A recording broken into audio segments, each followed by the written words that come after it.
Hello friends வணக்கம். இன்றைக்கி வந்து ஒரு டிஃப்ரெண்ட்டான பிரேக்ஃபாஸ்ட் ரெசிபி தான் பார்க்க போகிறோம். இந்த ரெசிபி பண்ணுறதுக்கு ஒரு கப் அளவுக்கு நான் கோதுமை மாவு எடுத்திருக்கேன். இது ஒரு பவுலில் சேர்த்துக்கலாம். இது கூடவே வந்து இந்த மாவுக்கு தேவையான அளவுக்கு உப்பு சேர்த்துக்கோங்க.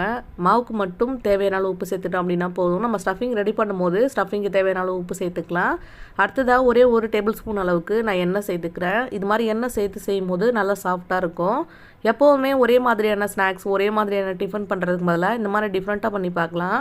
இது வந்து டேஸ்ட் ரொம்ப சூப்பராக இருக்கும், ரொம்ப டிஃப்ரெண்ட்டாகவும் இருக்கும். அதே மாதிரி சட்னி எதுவுமே நம்மளுக்கு தேவைப்படாது.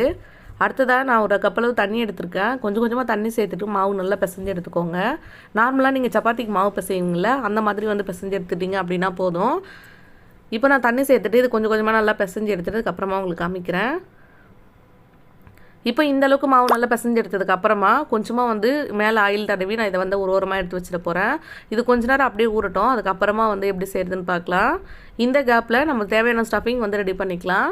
இன்றைக்கி உள்ளே வைக்கிற ஸ்டஃபிங் எதை வச்சு ரெடி பண்ண போகிறோன்னு பார்த்தீங்கன்னா ஆனியன் வச்சு தான் ரெடி பண்ண போகிறோம். ரொம்பவே சூப்பராக இருக்கும். இது எல்லாருக்கிட்டையுமே ஆனியன் கண்டிப்பாக இருக்கும். ரொம்பவே சிம்பிள். அடுத்ததாக ஒரே ஒரு பச்சை மிளகாய் கட் பண்ணி வச்சுருக்கேன். 2 பெரிய சைஸ் ஆனியன் எடுத்து நீல வாக்கில் கட் பண்ணி எடுத்து வச்சுருக்கேங்க. இப்போது ஒரு கடாய் வச்சுக்கலாம். கடாயில் ஒரு 1 டேபிள் ஸ்பூன் அளவுக்கு எண்ணெய் சேர்த்துக்கலாம். எண்ணெய் நல்லா சூடானதுக்கப்புறமா நான் ஒரு 1/2 டீஸ்பூன் அளவுக்கு சோம்பு எடுத்து வச்சுருக்கேன். அதையும் சேர்த்துக்க போகிறேன். இப்போ சோம்பு சேர்த்து சோம்பு நல்லா பொரிஞ்சதுக்கப்புறமா கட் பண்ணி வச்சுருக்க பச்சை மிளகாயை சேர்த்துக்கோங்க. பச்சை மிளகாய் வந்து நான் பெரிய சைஸில் இருந்ததால் நீளமாக இருந்தது. அதனால் ஒரே ஒரு பச்சை மிளகாய் மட்டும் நான் எடுத்து கட் பண்ணி வச்சுருக்கேன். உங்கள் காரத்துக்கு தகுந்த மாதிரி நீங்கள் சேர்த்துக்கலாம். கொஞ்சம் வரமிளகாய் தூளும் நம்ம சேர்ப்போம். ஸோ அதனால் அதுக்கு தகுந்த மாதிரி பார்த்து சேர்த்துக்கோங்க. இப்போ பச்சை மிளகாய் சேர்த்ததுக்கப்புறமா பச்சை மிளகாய் ஓரளவுக்கு நல்லா வதங்கினதுக்கப்புறம் நம்ம எடுத்து வச்சுருக்க ஆனியன் சேர்க்க போகிறோம். அதுக்கு முன்னாடி ஒரு கத்தளவு நான் கருவேப்பிலை சேர்த்துக்கிறேன். நல்லா ஃப்ரெஷ்ஷாக இருக்க கருவேப்பிலை சேர்த்துட்டிங்க அப்படின்னா ரொம்பவே டேஸ்ட் சூப்பராக இருக்குங்க. நான் பெரிய சைஸ் ஆனியனாக இருந்ததால் 2 எடுத்துருக்கேன். நீங்கள் வந்து எந்தளவுக்கு ஸ்டஃபிங் தேவைப்படுமோ அதுக்கு தகுந்த மாதிரி எடுத்துக்கோங்க. மாவு எந்தளவு எடுத்துருக்கீங்களோ அதுக்கு தகுந்த மாதிரி பார்த்து எடுத்துக்கோங்க. ஸ்டஃபிங் நிறையவே வச்சு வந்து செய்யலாம். ரொம்பவே சூப்பராக இருக்கும். நம்ம இஷ்டம் தான் அது. ஸோ நான் 2 வெங்காயம் சேர்த்துருக்கேன். இந்த வெங்காயத்துக்கு மட்டும் தேவையான அளவுக்கு உப்பு சேர்த்துக்கோங்க. மாவில் ஆல்ரெடி நம்ம உப்பு சேர்த்துருக்கோம். நம்ம ஸ்டஃபிங்க்கு மட்டும் தேவையான அளவு உப்பு இப்போ சேர்த்துக்கணும். உப்பு சேர்த்து இது வந்து நல்லா கண்ணாடி மாதிரி வத அளவுக்கு வந்து நல்லா வந்து வதக்கி எடுத்துக்கோங்க. வெங்காயம் கொஞ்சம் க்ரன்ச்சியாக இருக்கணும். அப்போ தான் வந்து சாப்பிட்றதுக்கு சூப்பராக இருக்கும். பாருங்கள், இந்த அளவு வதங்குச்சு அப்படின்னா போதும். இந்த ஸ்டேஜில் வந்து நம்ம அடுப்பை வந்து லோ ஃப்ளேமில் வச்சுட்டு தேவையான மசாலா எல்லாம் சேர்க்க ஸ்டார்ட் பண்ணிடலாம். இன்றைக்கி நான் ஒரு 1/2 டேபிள் ஸ்பூன் அளவுக்கு கரம் மசாலா சேர்த்துக்கிறேன். கரம் மசாலா சேர்த்து செய்யும்போது தான் இதோட ஃப்ளேவர் ரொம்ப சூப்பராக இருக்கும். இதை தவிர வேறு எதுவுமே ஃப்ளேவர் தர மாதிரி நம்ம சேர்க்க போகிறதில்ல. ஸோ அதனால் கண்டிப்பாக ஸ்கிப் பண்ணாமல் கரம் மசாலா சேர்த்துக்கோங்க. அடுத்ததாக ஒரு 1/2 டீஸ்பூன் அளவுக்கு நான் மஞ்சள் சேர்த்துக்கிறேன். அப்புறம் இது கூடவே கொஞ்சமாக மிளகாத்தூள் சேர்த்துக்கிறேன். மிளகாத்தூள் வந்து ஒரு கலருக்காக மட்டும்தான் சேர்க்குறேன். நம்ம ஆல்ரெடி பச்சை மிளகாய் சேர்த்துருக்கோம். அதோடைய காரமே வந்து போதும். இதெல்லாம் சேர்த்ததுக்கப்புறமா அடுப்பை வந்து ஆஃப் பண்ணிவிட்டு நல்லா மிக்ஸ் பண்ணி விட்டுக்கோங்க. இந்த மசாலாவோட பச்சை வாடை எல்லாம் போச்சு அப்படின்னா நம்மளுக்கு போதும். நீங்கள் வந்து ஹை ஃப்ளேமில் வச்சுட்டு பண்ணிங்க அப்படின்னா கரைஞ்சி போன மாதிரி ஆகிடும்.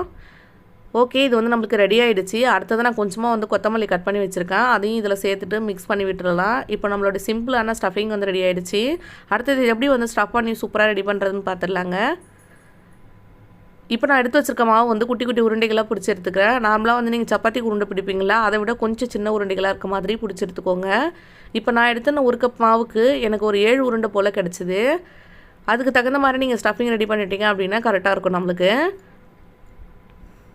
இப்போ இந்த மாதிரி உருண்டைகளாக பிடிச்சி எடுத்ததுக்கப்புறமா ஒரு உருண்டை எடுத்துகிட்டு நம்ம கொஞ்சமாக வரமாவு தொட்டுட்டு அதுக்கப்புறமா இதை தேய்ச்சி எடுத்துக்க போகிறோம்.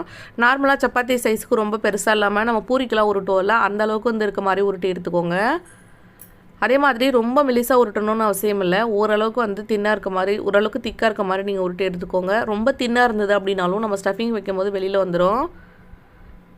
அவ்வளோதாங்க. கொஞ்சம் கொஞ்சமாக மாவு சேர்த்து நான் இந்த மாதிரி வந்து உருட்டி எடுத்துட்டேன். இப்போது நம்ம உருட்டி எடுத்துருக்க இதுக்குள்ளே வந்து ஸ்டஃபிங் வச்சுக்க போகிறோம். நான் ஃபஸ்ட்டே சொன்ன மாதிரி உங்களுக்கு ஸ்டஃபிங் பிடிக்குதோ அப்படின்னா நீங்கள் வந்து நிறையவே வச்சுக்கலாம். நம்ம நிறைய ஸ்டஃபிங் வச்சு செஞ்சாலுமே ரொம்ப சூப்பராக இருக்கும் சாப்பிட்றதுக்கு. இதுக்கு நம்ம சைட் டிஷ் வந்து எதுவுமே செய்யணும்னு அவசியம் இல்லை. நீங்கள் சிம்பிளாக இதை செஞ்சுட்டு அப்படியே சாப்பிடலாம். காலை டைமில் வந்து ரொம்ப ஈஸியாக வந்து செஞ்சு முடிச்சிட முடியும் நம்மளால். ஆனியன் மட்டும் இருந்தது அப்படின்னாலே போதும். இதை வச்சு தனியாக குழம்பு பண்ணுறது அப்படின்றது நமக்கு கொஞ்சம் கஷ்டமாக இருக்கும். இந்த மாதிரி ஸ்டஃபிங்கை ரெடி பண்ணிக்கும் போது ரொம்பவே ஈஸியாக நம்மளால் ரெடி பண்ணிட முடியும். உங்களுக்கு சட்னி வச்சு சாப்பிட்டா பிடிக்கும் அப்படின்னா நீங்கள் தேங்காய் சட்னி ரெடி பண்ணிக்கலாம். இதுக்கு ரொம்ப நல்லாயிருக்குங்க. அவ்வளோதான். இதே மாதிரி தேவையான அளவு ஸ்டஃபிங் ஃபில் பண்ணிவிட்டு அதுக்கப்புறமா சின்ன சின்னதாக மடிச்சுக்கோங்க. நம்ம மோமோஸ்க்குலாம் மடிப்போல் அந்த மாதிரி மடிச்சுட்டு அதை அப்படியே வந்து ப்ரெஸ் பண்ணி விட்டுருங்க. அவ்வளோதான். ரொம்ப எக்ஸசிவாக இருந்தது மேலே இருக்க மாவு அப்படின்னா அதை கொஞ்சமாக வந்து எடுத்துருங்க. அப்படி இல்லைனா அந்த இடம் மட்டும் மாவு அதிகமாக இருக்க மாதிரி இருக்கும். இப்போது நான் தேவையான அளவுக்கு ஸ்டஃபிங் வச்சு நான் எடுத்து வச்சுருக்க எல்லா மாவுமே இதே மாதிரி ரெடி பண்ணி எடுத்துக்க போகிறேன்.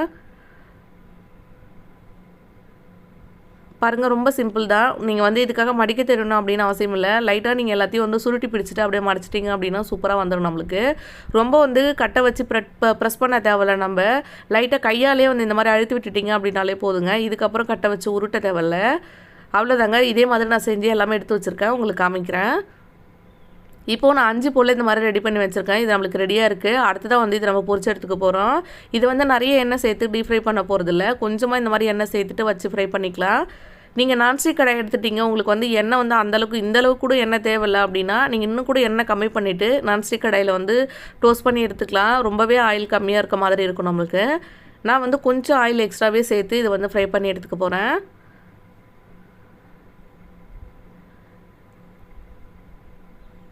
இது வந்து கடாய் கொஞ்சம் சின்னதாக இருக்குது. நான் ஒரு டைமுக்கு வந்து 2 கூட போட முடியல, அந்தளவுக்கு சின்ன கடாய் எடுத்திருக்கேன். நீங்கள் பெரிய கடாயை எடுத்தீங்க அப்படின்னா ஒரே டைமில் 4, 5 கூட போட்டு எடுத்துக்கலாம். இப்போ அடுப்பை வந்து கம்மியான ஃப்ளேமில் வச்சுட்டு எண்ணெய் நல்லா சூடானதுக்கப்புறமா கம்மியான ஃப்ளேமில் வச்சுக்கோங்க. வச்சுட்டு இது ஒரு சைடு வந்து நல்லா டோஸ்ட் ஆகட்டும். அதுக்கப்புறமா திருப்பி போட்டுட்டு இன்னொரு சைடும் நல்லா வந்து வேக வச்சு எடுத்துடலாம். இதே மாதிரி திருப்பி போட்டு கோல்டன் ப்ரௌன் கலர் வர அளவுக்கு 2 பக்கமும் வேக வச்சு எடுத்துட்டோம் அப்படின்னா சூப்பரான நம்மளுடைய ஸ்நாக்ஸ் ரெசிபி ரெடி ஆகிடும். இது வந்து டிஃபன் ரெசிபியாக தான் பண்ணணும்னு அவசியம் இல்லை. நீங்கள் வந்து ஈவினிங் டைமில் ஸ்நாக்ஸ் கூட பண்ணலாம். ரொம்பவே டேஸ்ட் சூப்பராக இருந்தது. வெளியே நல்ல க்ரன்ச்சியாகவும் உள்ளே சாப்பிட்றதுக்கு சூப்பரான ஒரு ஸ்டஃபிங்கோட ரொம்ப நல்லா இருந்தது. கண்டிப்பாக நீங்கள் ஒரு தடவை செஞ்சு ட்ரை பண்ணி பாருங்கள். 2 சைடு நல்லா கோல்டன் கலர் வந்ததுக்கப்புறமா எடுத்துட்டேன். அடுத்ததாக ஒவ்வொன்றா இதே மாதிரி வந்து போட்டு நான் பொரிச்சு எடுத்துக்க போகிறேன். இப்போ நம்மளோட சூப்பரான டிஃபன் ரெசிபி வந்து ரெடி ஆகிடுச்சு. ட்ரை பண்ணி பார்த்துட்டு எப்படி வந்ததுன்னு சொல்லி மறக்காமல் கமெண்ட் பண்ணுங்கள். நம்ம வீடியோ பிடிச்சிருந்தது அப்படின்னா நம்ம சேனலை மறக்காமல் சப்ஸ்கிரைப் பண்ணி பக்கத்தில் இருக்க பெல் ஐக்கன் கிளிக் பண்ணி வச்சுக்கோங்க. தேங்க்யூ. தேங்க்ஸ் ஃபார் வாட்சிங்.